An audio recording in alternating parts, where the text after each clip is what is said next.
Usted está viendo Comentando la Noticia en TVCT.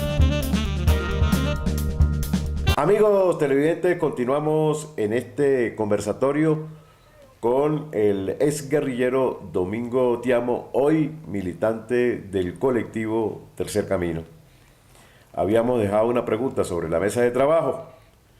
¿Qué pasó entonces con Hugo Chávez, quien era militante de este colectivo y que de alguna u otra manera su formación prácticamente desde el punto de vista ideológico y desde el punto de vista político la desarrolló fue dentro de este colectivo?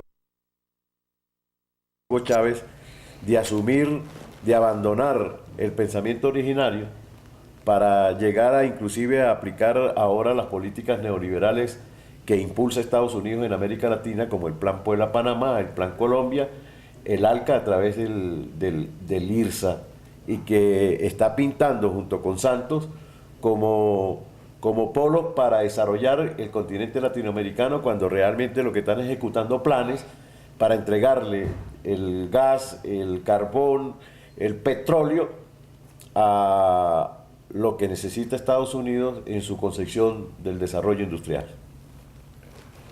Enrique, hay una cosa que es el discurso y otra cosa que es la acción. Pero también no hay que olvidarse de lo que significa el poder. El poder tiene, chico, la capacidad, por decirlo de alguna manera, cuyo que lo transforma todo, que lo desajusta todo, que lo desnivela todo. El Chávez joven, simpático, coplero, músico, poeta, era uno. Pero el Chávez de hoy, entre el de ayer y el de hoy, hay una tremenda diferencia. Ayer tenía un discurso cuando hablábamos dentro de los planes de la recolonización del continente y con la experiencia de la invasión a Panamá por los gringos, ¿qué significaban los ejércitos una vez que se había acabado la Guerra Fría? Que los ejércitos y las Fuerzas Armadas latinoamericanas lo que iban a pasar eran a ser unas simples policías. Entonces, ya eso era una cosa para poner a pensar a los hombres que estaban en diferentes medios del país. Coño, acabar con las Fuerzas Armadas. Porque no solamente los gringos, los yanquis siempre pensaron que eso era una fuente, y en particular de Venezuela, una fuente muy delicada que podía alimentar a los movimientos progresistas, a los movimientos revolucionarios. Y que una vez acabada la Guerra Fría, había que eliminar el ejército, las Fuerzas Armadas. Algo similar sucedía con la Iglesia.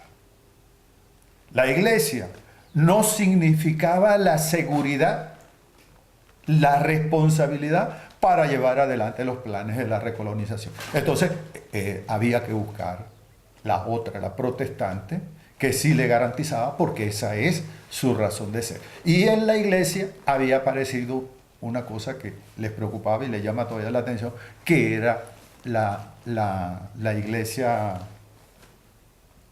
¿cómo es que llaman la del cura del mundo? Compañero, la teología de la liberación. La teología de la liberación nacional. Eso no le daba la seguridad dentro de los planes de la recolonización. Entonces, así como nada más con la cuestión de eliminar las Fuerzas Armadas, esos militares, patriotas, nacionalistas, no podían ver eso con buenos ojos. Y vista la experiencia de los yanquis contra Panamá. Entonces, ahí se crea un sentimiento. Y Chávez era uno de ellos. Chávez es cierto. Chávez no fue un simple amigo, simpatizante. No. Chávez Frías llegó a ser miembro del Comité Central del Partido de la Revolución, del PRB, hermano querido. Y eso hay que decirlo. Parece que hay gente que tuviera como vergüenza ajena para decir eso. Ahora, no es Chávez, indiscutiblemente, el poder lo transforma y lo cambia todo. Pero no solamente el poder, yo creo que ya habían algunos compromisos con algunos sectores de poder, con una supuestamente insurrección, porque nosotros planteábamos la insurrección cívico-militar religiosa, que todavía la reafirmamos, en el momento que se va al proceso del 4 de febrero, él niega, ya en ese momento niega esa tesis. Y lo que se da es un golpe militar, militarista, porque lo dijo textualmente. Los civiles en la calle molestan. Los civiles que estén en su casa, que cuando se les necesite, se les llama. Coño, hermano, yo lamentablemente yo no puedo estar de acuerdo con eso, porque los acuerdos son para hacerse responsable y cumplirlo. Chávez, cuando llega a ese 4 de febrero, ignora. Y es mentira lo que ha dicho por ahí. Primero, muchas cosas. Que los civiles no aparecieron, que los civiles se rajaron, que los civiles se echaron para atrás. Inclusive, un escritor argentino, amigo nuestro, Garrido, que murió, en uno de sus libros que él hizo rápido, documentaciones por ahí, él habla que al negro Aristóbulo Istúriz y a Ali Rodríguez, Chávez los deja esperando en la bajada de Tazón para supuestamente entregarle qué cosa, no lo sé, y a otro personaje también. 3 personajes estaban ahí esperando.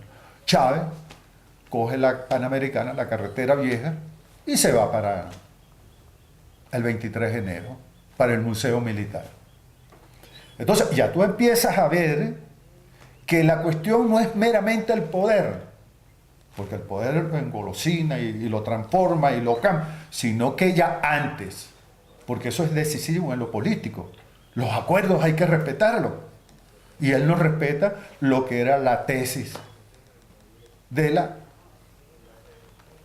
lo cívico militar religioso, no lo respetó, y lo que hace es un simple golpe militar.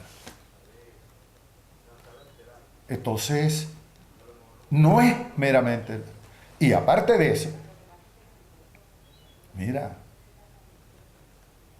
los acuerdos, por ejemplo, ahorita que lo asustan a uno, un hombre que lo llama, que le dice barbaridades cuando era ministro de la Defensa y que asume posiciones contra Venezuela increíblemente desestabilizadoras y jodidas.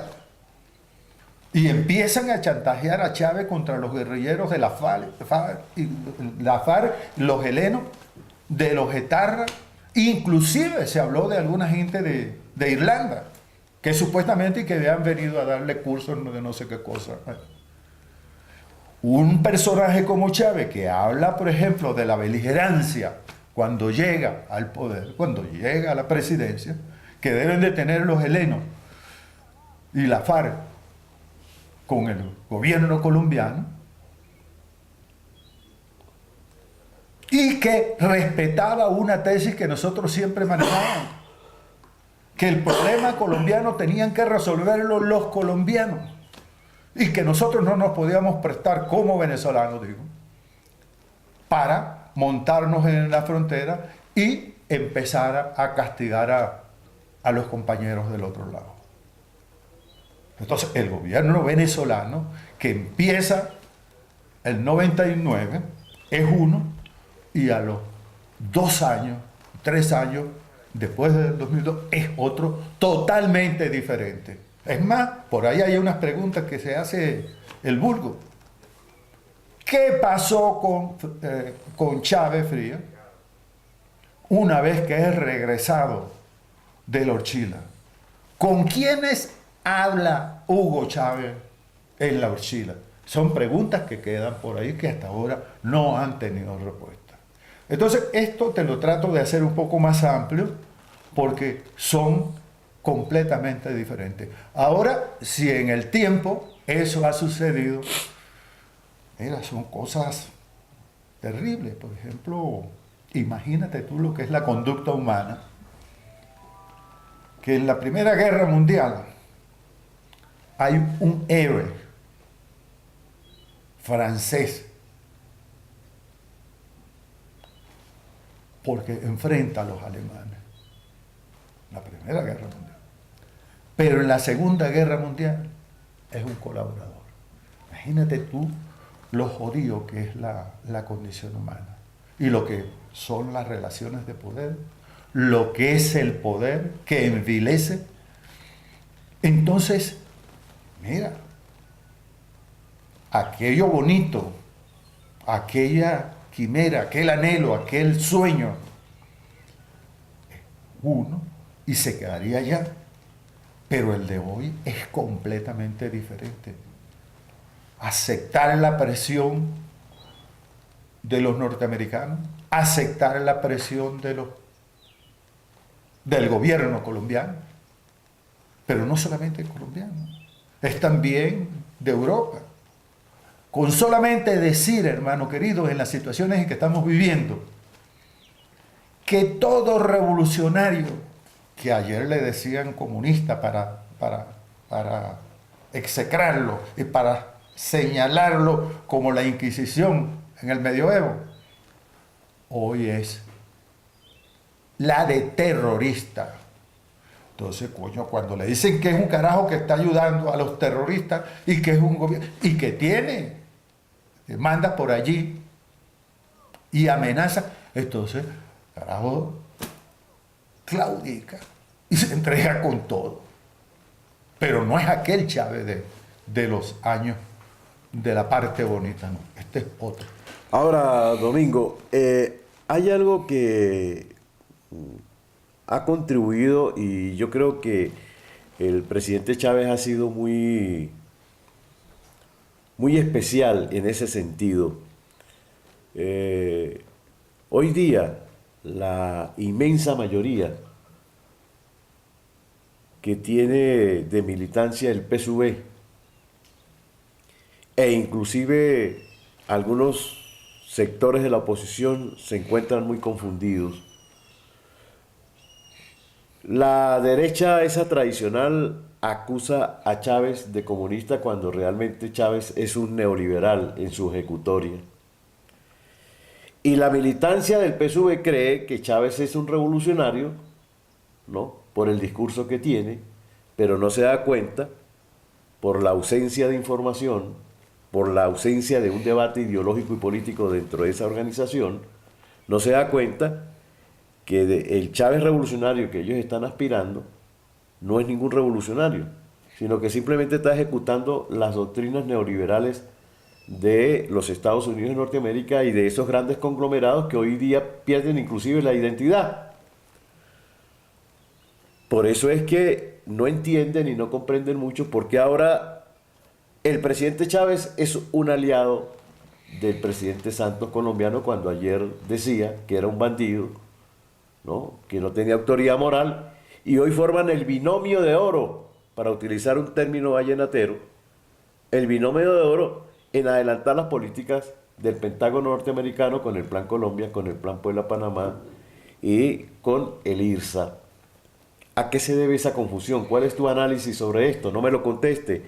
Vamos a identificar, a cumplir los compromisos de carácter comercial y regresamos con Domingo Tiamo, ex guerrillero venezolano, hoy militante del colectivo Tercer Camino. Quédese en Comentando la Noticia en TVST.